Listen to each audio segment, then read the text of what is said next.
Salut tout le monde et bienvenue sur la chaîne de Evan Lighting. Dans cette vidéo, je vais aborder avec vous la notion de DMX, qu'est-ce que cela représente dans l'éclairage scénique et pourquoi elle se nomme ainsi. Cette vidéo, elle va être divisée en deux parties. On aura la partie théorique, qui est cette vidéo, où je vais vous expliquer en détail les différentes facettes de ce protocole de commande. Et enfin la partie pratique, où là j'essaierai de vous montrer comment utiliser le DMX, mais dans les conditions réelles. Bon, perdons pas plus de temps et on commence directement avec l'introduction générale. Dans un spectacle, que ce soit un concert, un théâtre, ou même une simple soirée DJ, les lumières ne sont pas laissées au hasard. Que ce soit la couleur, les mouvements, les effets ou l'intensité, tout est contrôlé, synchronisé et piloté par un seul langage, le DMX.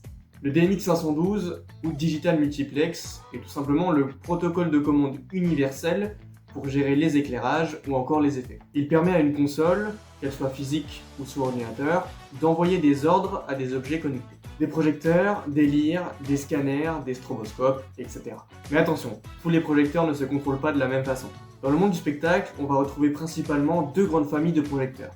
Il y a les projecteurs traditionnels, qui sont le plus souvent utilisés en théâtre, comme les PC, les Fresnel, les PAR 64. Eux, ils utilisent le plus souvent et même majoritairement un seul canot, l'intensité, ou dimmer. Et enfin, on retrouve les projecteurs asservis, comme les lyres ou les PAR LED, où eux, dans leur cas, ils utilisent plusieurs canaux. Que ce soit des couleurs, des mouvements, des gobos, un seul appareil peut parfois utiliser 15, 20 ou 30 canaux. Mais ça, c'est uniquement dans le cas des projecteurs asservis. Dans cette vidéo, je ne vais pas développer les notions de projecteurs traditionnels ou asservis, tout simplement parce que je prévois de faire une vidéo là-dessus, parce que ça prend vraiment une vidéo complète. Pour revenir au DMX, il faut savoir que ce protocole de commande va permettre de gérer plusieurs appareils en même temps, même s'ils n'utilisent pas les mêmes canaux, ni les mêmes fonctions.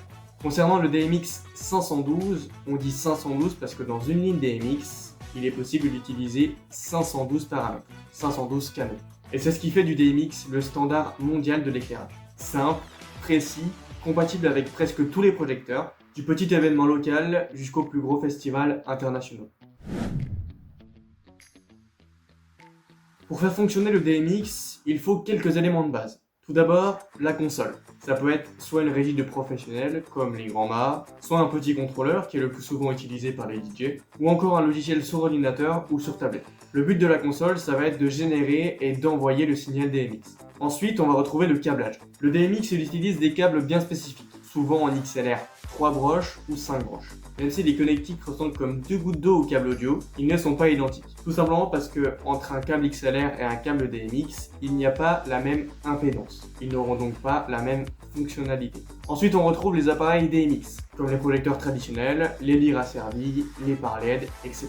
Tout ce qui peut se contrôler à distance. Il y a aussi ce qu'on appelle un splitter, qui va permettre de dupliquer un signal DMX. Cet appareil est très utile quand on a plusieurs appareils sur une même ligne et qu'on veut avoir plusieurs zones bien distinctes. Et enfin, un élément qui est souvent oublié, et même qui d'ailleurs aujourd'hui n'existe presque plus, le bouchon DMX. Ça va être une petite connectique qu'on va brancher à la fin de la ligne DMX pour éviter toutes les perturbations, tous les bugs. Ça va permettre d'assurer la stabilité du système, surtout quand il y a énormément d'appareils. Avec seulement ça, tu peux déjà contrôler un système d'éclairage complet. Le DMX se connecte en chaîne pour les projecteurs asservis et point par point pour les projecteurs traditionnels. En effet, les projecteurs traditionnels sont branchés à des blocs de puissance, donc eux n'utilisent pas le DMX. C'est le bloc de puissance qui va être branché en DMX. Le DMX peut normalement supporter 32 appareils sur une même ligne sans problème. Si on veut en connecter plus, on peut utiliser un splitter. Sur une seule ligne DMX, au départ de la console jusqu'au dernier projecteur, on ne doit pas dépasser 300 mètres de câble. Au-delà des 300 mètres, le signal peut s'affaiblir et donc créer des comportements imprévisibles. Un projecteur qui ne répond plus aux commandes ou simplement qui fait n'importe quoi. Autre point à ne pas oublier, il ne faut jamais boucler la ligne. Le DMX ne fonctionne pas en cercle, il y a toujours un point de départ et un point d'arrivée.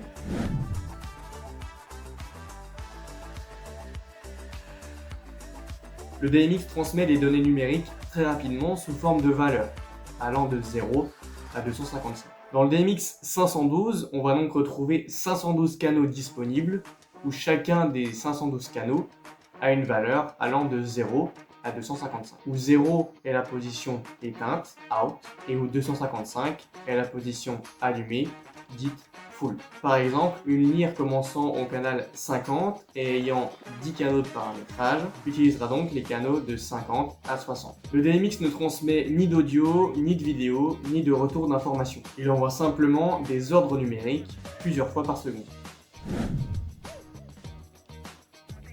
Prenons un exemple assez simple. Tu as une console DMX, un parled RGB et une lyre asservie motorisée. Tu donnes l'adresse 1 au parled qui compte 4 paramètres, donc 4 canaux. L'intensité, le rouge, le vert et le bleu. Depuis la console DMX, on pourra donc contrôler les valeurs du canal 1 jusqu'à 4, de 0 à 255. Ensuite, tu branches une lyre et tu lui donnes l'adresse 10. Elle utilise par exemple 12 canaux, avec par exemple un pan, un tilt, un dimmer, un shutter et des gogos. Tu vas donc pouvoir, depuis la console DMX, contrôler ces deux appareils simultanément car ils n'utilisent pas les mêmes canaux.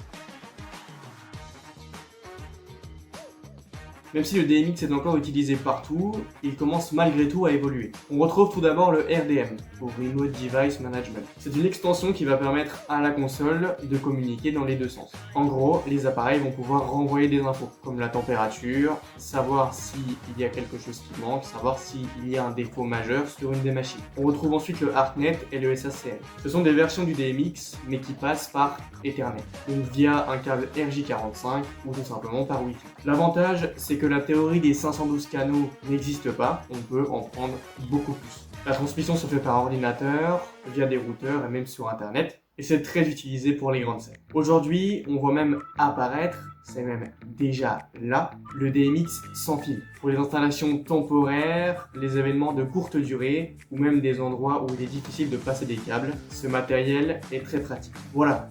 À présent, vous savez tout sur la partie théorique du protocole de commande DMX 512. Si vous avez des questions ou encore des remarques, n'hésitez pas à utiliser l'espace commentaire, il est fait pour ça. N'hésitez surtout pas à vous abonner, à liker, parce que ça me soutient énormément. Merci à tous d'avoir regardé la vidéo, c'était Evan Lighting, on se revoit très bientôt.